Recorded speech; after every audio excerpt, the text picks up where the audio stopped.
ನನಗೆ ಈ ಸಲದ ಬಿಗ್ ಬಾಸ್ನ ಫಿನಾಲೆಯಲ್ಲಿ ಈ ಸಂದರ್ಭದಲ್ಲಿ ಕೂತು ಇದು ಗಿಲ್ಲಿ ವರ್ಸಸ್ ಅಶ್ವಿನಿ ಗೌಡ ಅಂತ ಅನ್ನಿಸ್ತಾ ಇಲ್ಲ. ಇದು ಸೋಷಿಯಲ್ ಮೀಡಿಯಾ ಮಾಡಿರತಕ್ಕಂಥ ಒಂದು ವ್ಯವಸ್ಥೆ ಅಷ್ಟು ಬಿಟ್ಟರೆ this is not Gilli versus Ashwini Gowda ಅಂತ ನನಗೆ ಅನ್ನಿಸ್ತಿಲ್ಲ. ಒಂದು. ಎರಡನೇದು, ಆ ಶೋ ಒಳಗಡೆ ಇದ್ದವರಿಗೆ ಹಗೆತನವನ್ನಾಗಲಿ, ದ್ವೇಷವನ್ನಾಗಲಿ, ಪ್ರೀತಿಯನ್ನಾಗಲಿ, ಸ್ನೇಹವನ್ನಾಗಲಿ ಶಾಶ್ವತವಾಗಿ ಉಳಿಸ್ಕೊಂಡು ಹೋಗುವಂಥದ್ದು ಆ ಶೋನಲ್ಲೇ ನಡೆಯಲ್ಲ. ಯಾರು ಈ ವಾರ ಅವ್ರು ಚೆನ್ನಾಗಿದ್ರೆ ಮುಂದಿನ ವಾರ ದ್ವೇಷ ಪಡ್ತಿರ್ತಾರೆ, ಜಗಳ ಆಡ್ತಿರ್ತಾರೆ, ಅದು ನಡೆಯುತ್ತೆ. ಆದರೆ ಆಚೆ ಬಂದ್ಮೇಲೆ ಅವ್ರು ಹೇಗಿರ್ತಾರೆ ಅನ್ನೋದು ಅವರವರ ವೈಯಕ್ತಿಕ ಬಿಟ್ಟರೆ ಶೋನಲ್ಲಿ ಯಾವುದು ಶಾಶ್ವತ ಅಲ್ಲ.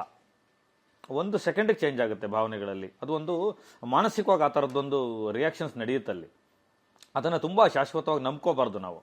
ಮಾಲೂರು ಶಾಸಕರ ಒಬ್ಬರು ಮಾತಾಡಿದ್ದನ್ನು ಕೇಳಿಸ್ಕೊಂಡೆ ನಿಮ್ಮಲ್ಲೇ. ಕಾಂಗ್ರೆಸ್ ಪಕ್ಷದವರು ನಾವು ಅಂತ ಪಕ್ಷದ ಬಾವುಟ ಹಿಡ್ಕೊಂಡು ಅಥವಾ ಯಾವುದೋ ಒಂದು ಸಂಘಟನೆಯ ಬಾವುಟ ಹಿಡ್ಕೊಂಡು ಯಾರೋ ಒಬ್ಬ ಸ್ಪರ್ಧಿನ ಬೆಂಬಲಿಸಿದ್ರೆ ಬಾಕಿಯವರೆಲ್ಲ ಕನ್ನಡಿಗರಲ್ವಾ? ಬಾಕಿಯವ್ರಿಗೆಲ್ಲ ಕಾಂಗ್ರೆಸ್ ಪಕ್ಷದವರಿಗೆ, ಬಿಜೆಪಿ ಪಕ್ಷದವರಿಗೆ ಬೇಕಾಗಿಲ್ವಾ? ಒಂದು ಪ್ರಾದೇಶಿಕತೆಯ ಆಧಾರದಲ್ಲಿ, ಜಾತಿಯ ಆಧಾರದಲ್ಲಿ, ರಾಜಕಾರಣದ ಆಧಾರದಲ್ಲಿ ಒಂದು ಬಿಗ್ ಬಾಸ್ ಇರ್ಬೋದು, ಸರಿಗಮಪ್ಪ ಇರ್ಬೋದು, DKD ಇರ್ಬೋದು, ಕರ್ನಾಟಕದಲ್ಲಿ ನಡೆಯುವ ಯಾವುದೇ ಶೋಗಳನ್ನು ನೋಡೋದೇ ತಪ್ಪಲ್ವಾ? ಸಾಮಾನ್ಯ ಜನ ಎಷ್ಟು ನೋಡಿ, ಗಿಲ್ಲಿ ನಟರಾಜ್ಗೋಸ್ಕರ ಇವತ್ತು ಗಿಲ್ಲಿ ನಟನ್ಗೆ ಓಟ್ ಹಾಕಿ ನಾನು 99 ಓಟ್ ಹಾಕ್ದವರಿಗೆ ಇಡ್ಲಿ ಫ್ರೀ, ದೋಸೆ ಫ್ರೀ, ಕಾಲ್ ಸೂಪ್ ಫ್ರೀ, ಎಳ್ನೀರು ಫ್ರೀ ಅಂತ ಮಾಡ್ತಾ ಇದ್ದಾರೆ. ಅದು ಸಾಮಾನ್ಯ ಮನುಷ್ಯನ ಸಂಭ್ರಮ, ಅದು ಸಹಜವಾಗಿರುತ್ತೆ. ಅದೇ PR ಮಾಫಿಯಾಗಳು, ಡಿಜಿಟಲ್ ಮಾಫಿಯಾಗಳು ಡೆವಿಲ್ ದರ್ಶನ್ ಅವ್ರಿಗೆ ಹೋಲಿಸ್ಬಿಟ್ಟು ಸುದ್ದಿ ಮಾಡಿದ್ರು ಬೆಳಿಗ್ಗೆ ನೋಡಿದೆ ನಿನ್ನೆಯಿಂದ. ಎಲ್ಲಾದರೂ ಚಾಲೆಂಜಿಂಗ್ ಸ್ಟಾರ್ ದರ್ಶನ್ ಇರ್ಬೋದು, ನಮ್ಮ ಅಣ್ಣ ಬಾದ್ಶಾ ಕಿಚ್ಚ ಸುದೀಪ್ ಅವ್ರ ಲೆವೆಲ್ಗೆ ಗಿಲ್ಲಿ ನಟನ್ ಹೋಲ್ಸಕ್ಕಾಗುತ್ತಾ?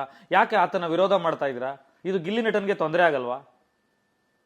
ನನಗೆ ಚೆನ್ನಾಗಿ ಪರಿಚಯ ಇರೋ ಹುಡುಗ, ನನ್ನ ಜೊತೆ ಆಕ್ಟ್ ಮಾಡಿದ್ದಾನೆ ಕಾಲಪತ್ತರ ಅಂತ ಒಂದು ಸಿನಿಮಾದಲ್ಲಿ. ಸಹಜವಾಗಿ ಅವನ ಒಳಗಡೆ ಅವ್ನಿಗೆ ಏನು ಗೊತ್ತಿದೆ ಅದನ್ನು ಅವ್ನು ಮಾಡ್ತಾ ಇದ್ದಾನೆ. ಆತನ ಇಟ್ಕೊಂಡಿದ್ದೊಂದು ಬೇಳೆ ಬೇಯಿಸಬಾರ್ದಲ್ವಾ? ಇವತ್ತು ನಿನ್ನೆಯಿಂದ ಶುರು ಮಾಡಿದ್ದಾರೆ ದರ್ಶನ್ ಅವ್ರದ್ದು ಡೆವಿಲ್ಲು ಮತ್ತು ಗಿಲ್ಲಿ ನಟ ಒಂದೇ ಅಂತ. ಸಾಧ್ಯನಾ? ಯಾರಾದರೂ ಒಪ್ಕೋತಾರೆ ಇದನ್ನ?